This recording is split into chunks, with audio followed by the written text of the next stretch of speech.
ఓం కేశవాయ నమః, ఓం నారాయణాయ నమః, ఓం మాధవాయ నమః, ఓం గోవిందాయ నమః, ఓం విష్ణవే నమః. అయ్యా, ఇక బియ్యంకుళ్ళు ఇద్దరు తాంబూలాలు మార్చుకోండి.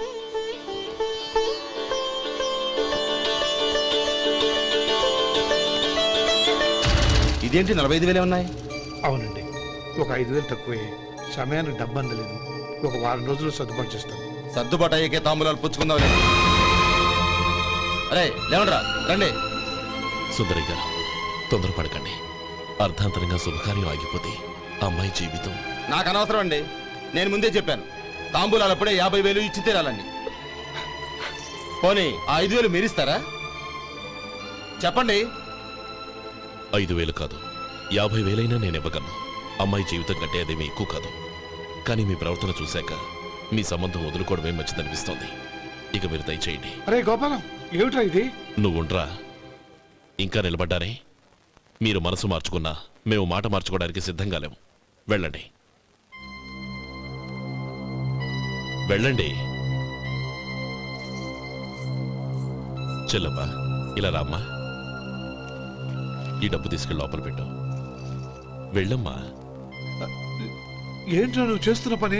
పంతులు గారు, అయ్యా, మీరు మంత్రాలు చదవండి. ఓం కేశవాయ నమః, ఓం నారాయణ. ఆ తాంబూల పళ్ళ నాకు అందించు. గోవిందాయ నమః, ఓం విష్ణవే నమః.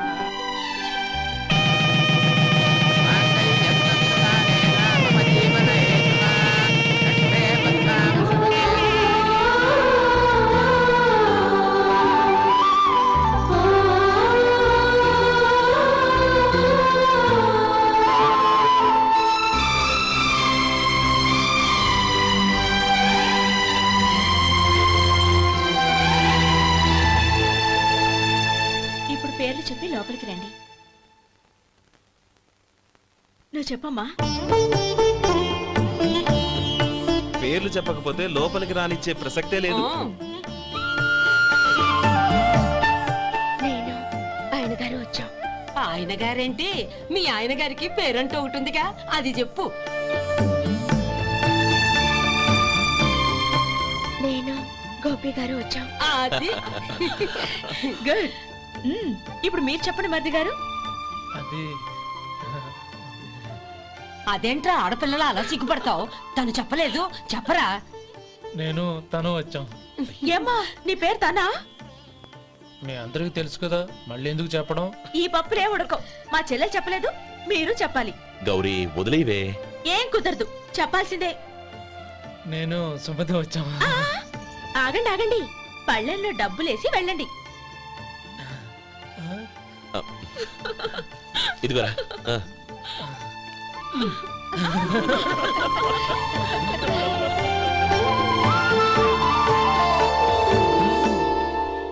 ఒరే గోపాలం, సమయానికి ఆపద్బాంధవుల్లో వచ్చి 10 మందిలో నా పరువు కాపాడావు. నీ తమ్ముడికి ఎన్నో గొప్ప సంబంధాలు వస్తున్నా నా కూతుర్ని నీ ఇంటి కోడలుగా చేసుకుని ఈ స్నేహితుని ఆదుకున్నావురా. నీ రుణం ఎలా తీర్చుకోరు?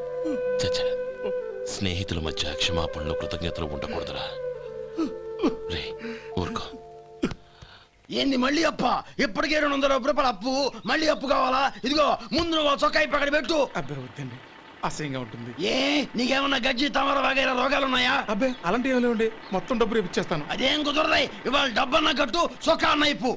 ఇంకొకసారి ఆలోచించండి. ఏంద్రా ఆలోచించేది? నువ్వు ఇప్పుతావా, నన్ను ఇప్పమంటావా? ఆగండి, వద్దులండి. మరి ఇప్పు. నేనే ఇప్పుతా.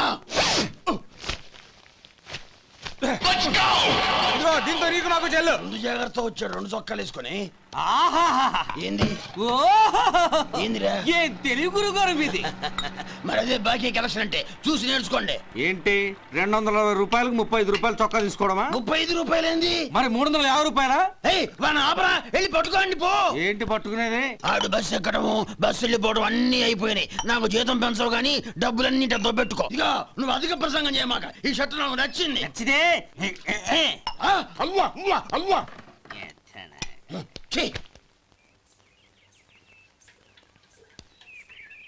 అమ్మా సుమతి, లోపల గొడుగుంది, పట్టరమ్మా. అక్క, పెదబాబు గారికి గొడుగు కావాలంట. అక్కడుందమ్మా, తీసుకెళ్ళు. నాకు వేరే పనులు, నువ్వే తీసుకెళ్ళి.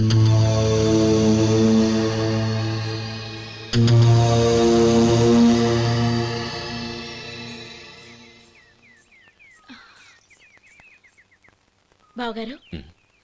ఇదిగోండి గొడుగు.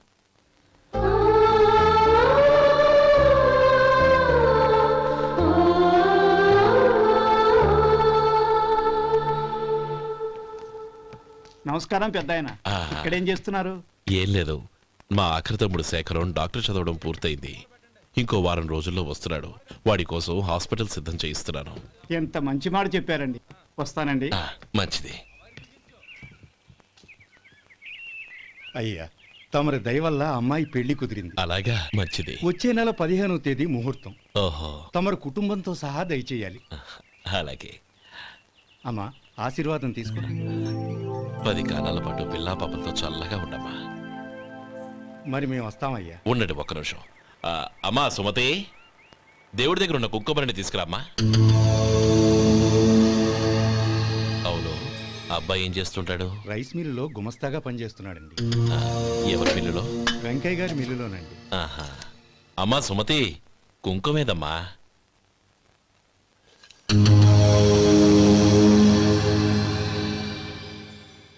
అన్నయ్య,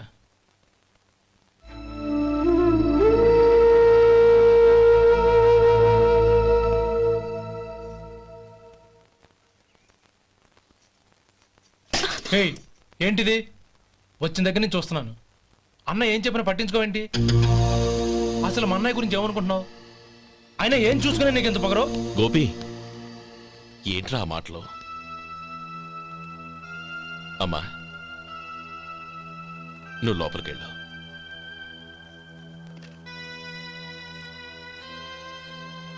రే గోపి, కొత్త కదరా, ఎందుకలా కంగారు పెడతావు?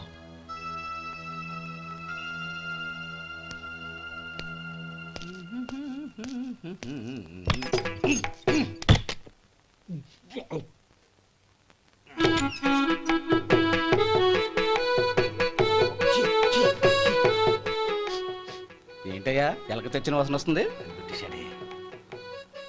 ఎక్కడా? ఇప్పుడే పోయింది.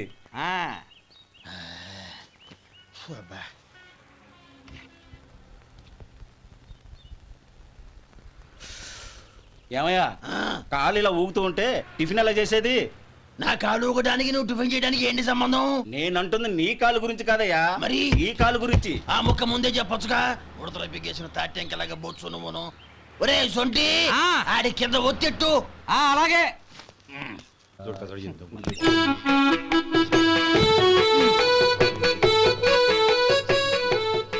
ఇప్పుడు ఓకే.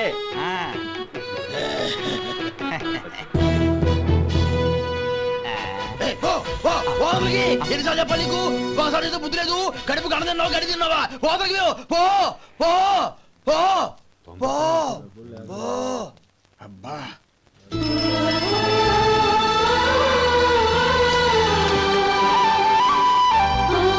నన్ను ఆశీర్వదించాను.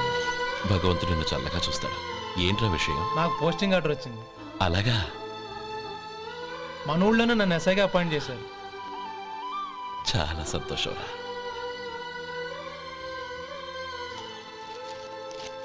అన్నయ్య, నాకు కాదురా, ముందు మీ ఆవిడికి పెట్టు. ఇదంతా అమ్మాయి అదృష్టం. నీకు ఉద్యోగం రావాలని ఎన్ని నోములు నోచిందో, ఎందరు దేవుళ్లకు మొక్కిందో.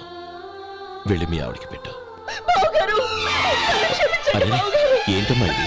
లేదు బావగారు, నా మొహం చూస్తే ఎలాంటి పనైనా నాశనం అయిపోతుందని, నేను నష్ట జాతకురాలని మా నాన్న ఎప్పుడు అంటుండేవారు. అదే నా మనసులో నాటుకుపోయింది. ఆ రోజు మీరు కుంకుమ భరిని అడిగినప్పుడు శుభమా అంటూ పెళ్లి చేసుకోబోయే ఆ పిల్లకి నా చేతులతో కుంకుమ ఇచ్చానంటే ఎక్కడ శుభం జరుగుతుందోనని భయపడ్డానండి. అందుకేనండి మీరు బయటికి వెళ్తూ గొడుగు అడిగినా ఇవ్వకపోవడం, ఎవరు రాకపోవడం. అంతేగాని నా బతుకులో వెలుగు నింపిన మిమ్మల్ని అవమానించేంత దుర్మార్గురాలి కాదండి. అరే, లేమ్మా. ఏంటమ్మా ఇది? చిన్నపిల్లల. లేదండి, నాకు అదృష్టం ఉందని, నా పూజకు ఓ విలువ ఉందని మొట్టమొదటిసారి అందు మీరే. ఈ క్షణమే నా ప్రాణాలు పోయినా పర్వాలేదు బావగారు, ఆ ఒక్క మాట చాలు. ఊరుకో. మంచి చెట్లకు మనుషులే కారణమైతే ఇక గుళ్ళెందుకు, దేవుళ్ళెందుకు? పిల్లెదురొస్తే అశుభమని, నక్కతోక తొక్కితే శుభమని అంటారు. అలా అయితే అందరూ ఇళ్లలో నక్కల్నే పెంచుకోవచ్చుగా. అలా ఎందుకు చేయరు? మంచి చెడు అన్నది మనుషుల మనసుల్లో ఉంటుందమ్మా, ఆశీర్వదించే చేతుల్లో కాదు. ఇక మీదట నేనెప్పుడూ నీ కళ్ళలో నీళ్లు చూడకూడదు, సరేనా? రే, అమ్మాయికి తీపి తినిపించు. బిడ్డా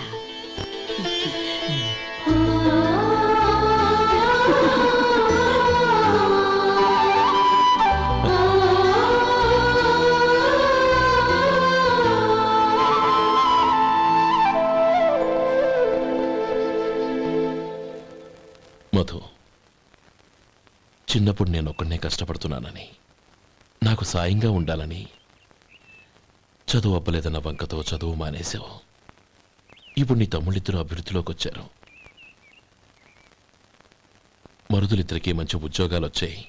తన భర్త మాత్రం అలాగే ఉన్నాడని నీ భార్య బాధపడదు. చూడు మధు, చదువుకున్నోళ్లే వృద్ధిలోకి రావాలని ఏమీ లేదు. కృషి పట్టుదల ఉంటే ఎవరైనా ఏదైనా సాధించొచ్చు. నీకు తెలివితేటలున్నాయి.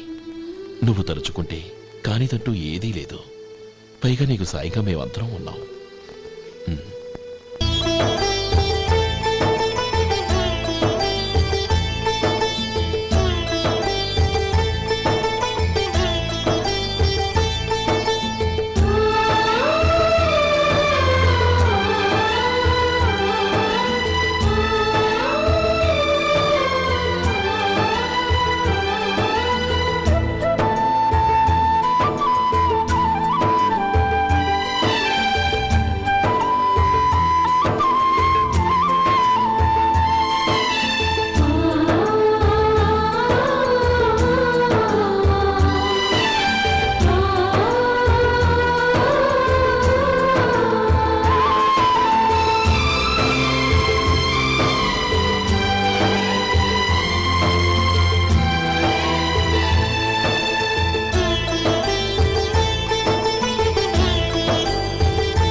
రా బాబు రా. నమస్కారం అండి. వచ్చే వారి నుంచి 100 పచ్చడి బాటిళ్లు, 100 మసాలా ప్యాకెట్లు ఎక్కువేయండి. అలాగేనండి. మార్కెట్లో మీ ప్రోడక్ట్స్ మంచి పేరు వచ్చింది. చాలా సంతోషం అండి. వస్తానండి. Best of luck.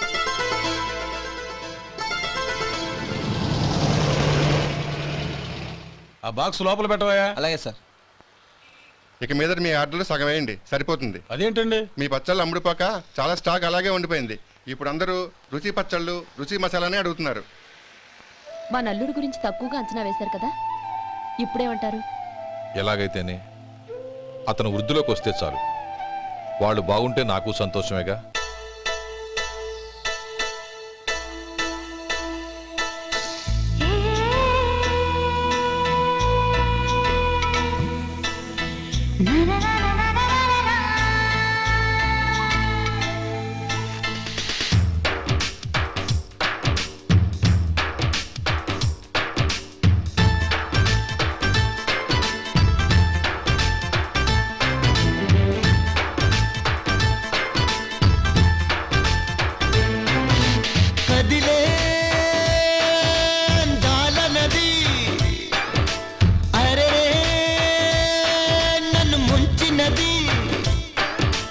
తేలిపోను నేను, ఏ బొడ్డు చేరుకోను, ఈ హాయి బరిదలోనే ఉండే ప్రేమ నొదులుకోను.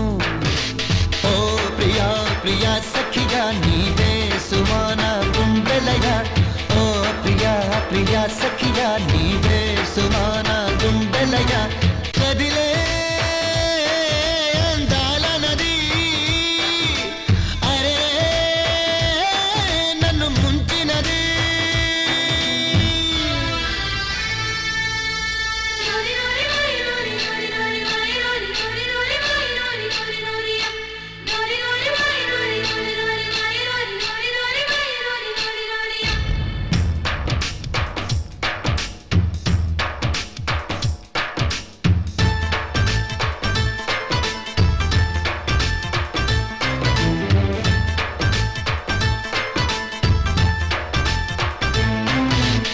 చిలక వచ్చి వాళ్ళగాని చిట్టి కొమ్మకి సోకులొచ్చే శోభలొచ్చే ప్రేమ మెచ్చి తాకదాన్ని చిన్ని గుండెకి ఊహలొచ్చే ఊసులొచ్చే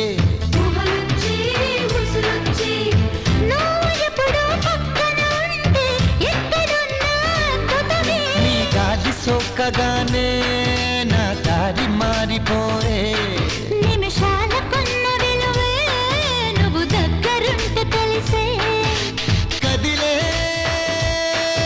అందాల నది అరే నన్ను ముంచినది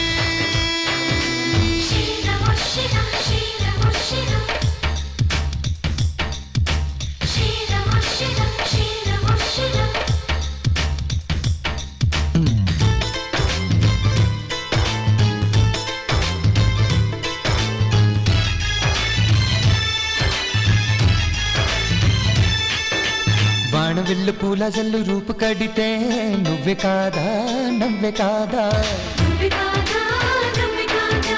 కొంటె కళ్ళు చూపు మళ్ళు గుచ్చి పెడితే సిగ్గురాదా చిచ్చు కాదా నీకు పెట్టిన పేరుది భాగ్యం జపించానే ప్రతిరోజు నీ పేరు పలికి పలికి నా పెదవి తేనెలాయే నీ మాట వింటూ వింటూ నా మనసు ఎలాయే కదిలే అందాల నది అరే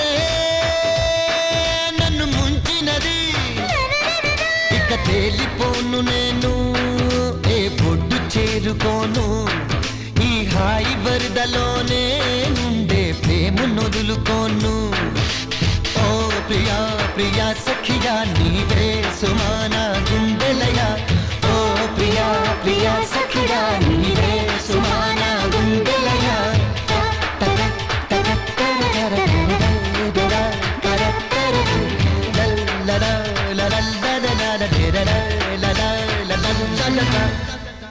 ఎవడ్రా వాడు? ఇన్నాళ్ళుగా వ్యాపారం చేస్తున్నాను, నిన్నగాక మొన్న వచ్చినోడు వాడు నాకు పోటీయా? వాణ్ణి పెరగనివ్వకూడదు. వాణ్ణి ఇక్కడికి రప్పించండి, నేను మాట్లాడతాను.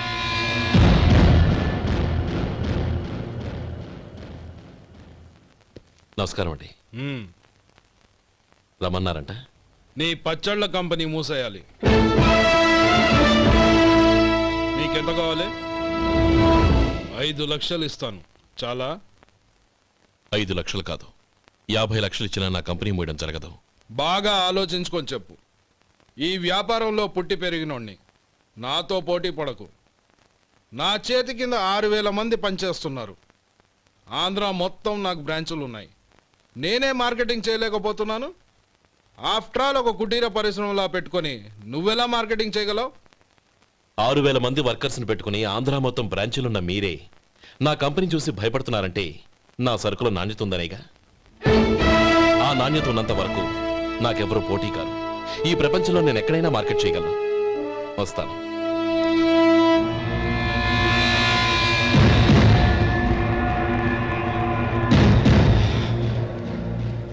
ఇక్కడ ఏం లేదండి. ఇక్కడ ఏం లేదండి. ఇప్పుడు ఊపిరి పీల్చి బిగ్బట్టు. నెమ్మదిగా వదిలి. ఓకే, లే. నెమ్మదిగా ఇలా వచ్చి కూర్చో. ఏం లేదు, మామూలు కడుపు నొప్పే. ఈ టాబ్లెట్స్ 3 రోజులు వాడు. ఎలా వాడాలో ఇందులో రాశాను. Token number 29. ఏమన్నారయ్యా? టౌన్ డాక్టర్ భయపెట్టేశాడు, ఆపరేషన్ అది ఇదని. కానీ ఈ డాక్టర్ బాబు ఏమీ లేదని చెప్పాడు. అలాగా? ఈ బాబు 10 కాలాల పాటు చల్లగా ఉండాల.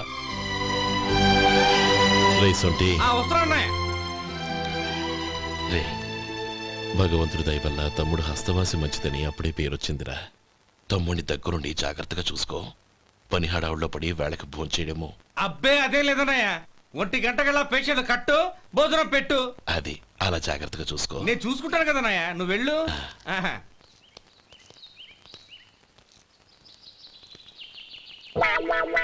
అయ్యో, ఏంటయ్యా ఉంటున్నాడా ఈ దెబ్బలు? ఏదైనా యాక్సిడెంటా? అదేం కాదండి, మరి గోరు కొరికినందుకు ఎలక్ట్రిక్ స్తంభాన్ని కట్టేసి ఇలా రక్తం వచ్చేలా కొట్టారండి. ఊరు కొరికినందుకు ఎలక్ట్రిక్ స్తంభాన్ని కట్టేసి ఇంతలా కొడతారా? వాళ్ళు అసలు మనుషులా రాక్షసులా? చాలా థ్యాంక్స్ అండి. కనీసం మీరైనా అర్థం చేసుకున్నారు. వాళ్ళు అర్థం చేసుకోలేదండి.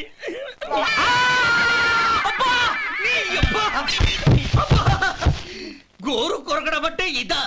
నిన్ను కొట్టడం కాదురా, నిలువురా నరికేయాలి. అబ్బా సెప్టిక్ అవుతుందో ఏమిటో. మన 2 ఊర్ల పొలిమేరలో ఉన్న ఈ మల్లికార్జున స్వామి వారి దేవాలయం జీర్ణదశలో ఉందన్న విషయం మీ అందరికీ తెలుసు. ఇన్నాళ్ళు మీ ఊరు వాళ్ళు పట్టించుకుంటారని మా ఊరి వాళ్ళు, మా ఊరి వాళ్ళు పట్టించుకుంటారని మీ ఊరి వాళ్ళు దీన్ని ఇలా వదిలేశారు. ఈ గుడి మీ ఊరికి ఎంత ముఖ్యమో మా ఊరికి అంతే ముఖ్యం. కాబట్టి మన ఇరు గ్రామ ప్రజలు కలిసి దాన్ని బాగు చేయించి కుంభాభిషేకం చేయించాలనే సదుద్దేశంతో ఒక కమిటీని ఏర్పాటు చేశాం. ఈ కమిటీలో 2 గ్రామాలకు సంబంధించిన ప్రముఖులు ఉన్నారు. కమిటీ ప్రెసిడెంట్గా ఎవరిని ఎన్నుకోవాలనే విషయంలో శ్రీ గోపాలరావు గారి పేరు, శ్రీ లక్ష్మీపతి గారి పేరు పరిశీలనలోకి వచ్చాయి. అందువలన మేమందరం బాగా ఆలోచించి తర్జన భర్జనలు చేసిన మీదట శ్రీ గోపాలరావు గారే అన్ని విధాలా ప్రెసిడెంట్ పదవికి అర్హులని ఈ కమిటీ నిర్ణయించడం జరిగింది.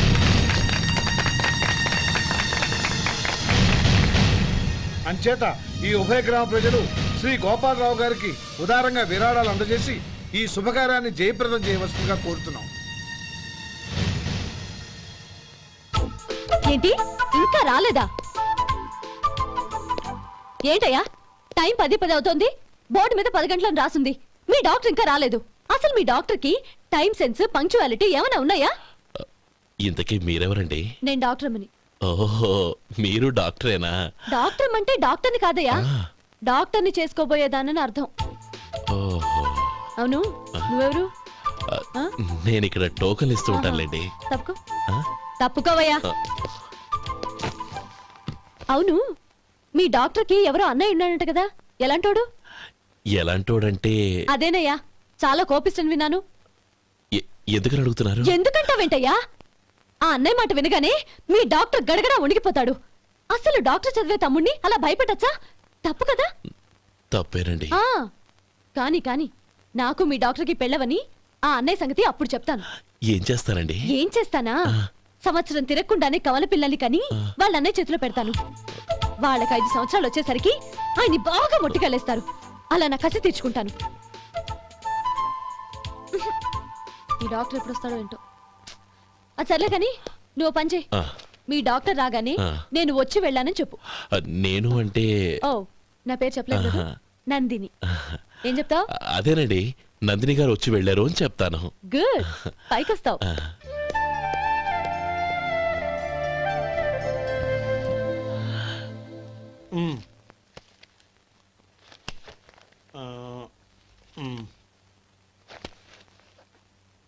దీంతో మొత్తం 4,98,200 అయ్యాయి. పోతే నువ్వు ఇచ్చినంత ఇవ్వలేకపోయినా ఈ దైవకార్యానికి నా వంతు చందా 1800. దీంతో మొత్తం 5 లక్షలు పూర్తయ్యాయి.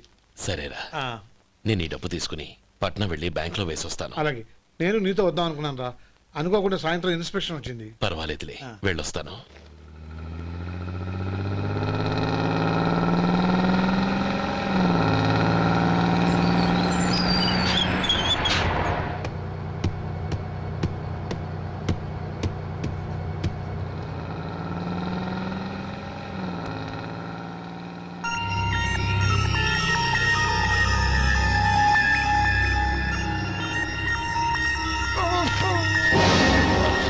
అయ్యో, మూర్ఛ మూర్ఛ, బసాపండి బసాపండి. ఇదిగోండి తాళం చేతులు గుర్తి. ఈ తాళాలు చేతిలో పెట్టండి. వీటి వల్ల ప్రయోజనం లేదు.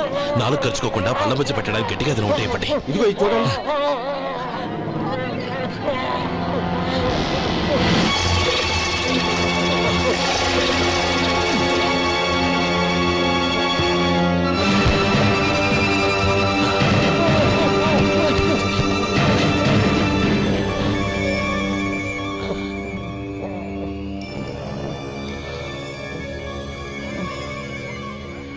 మీరు వెళ్ళి మీ సీట్లో కూర్చోండి, కొంచెం గాలాన్ని పడ్డి. ఇప్పుడు ఎలా ఉంది బాబు?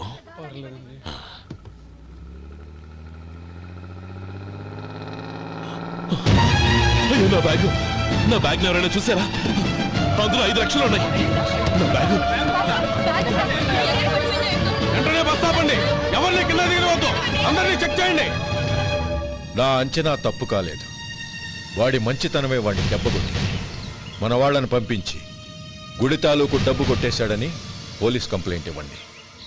ఇప్పుడు ఆ స్టేషన్లో ఎస్ఐ వాడి తమ్ముడే. వాడే వెళ్ళి వాడి అన్నయ్యని అరెస్ట్ చేసి వీధుల్లో నడిపించుకు తీసుకురావాలి. అది నేను కళ్ళారా చూడాలి, మనసారా సంతోషించాలి. అయ్యా గోపాలం గారు, మీరు దేవస్థానం సొమ్ము దొంగిలించారని ఎవరో పోలీస్ కంప్లైంట్ ఇచ్చారంట. మిమ్మల్ని అరెస్ట్ చేయడానికి మీ తమ్ముడు గారు వస్తున్నారు.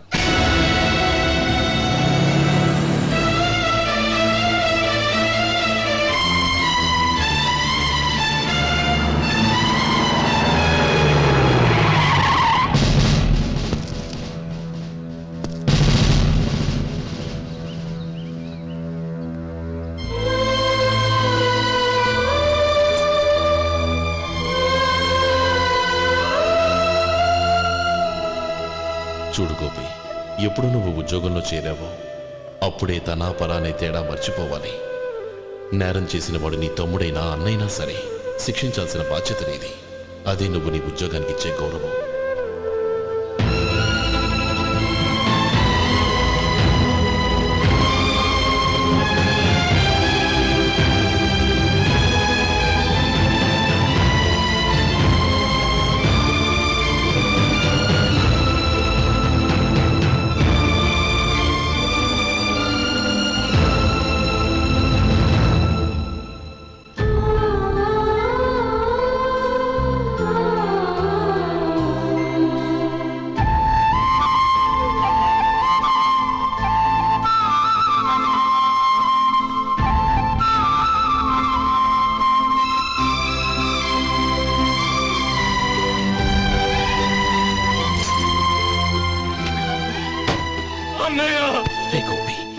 ఏమిట్రా ఇది?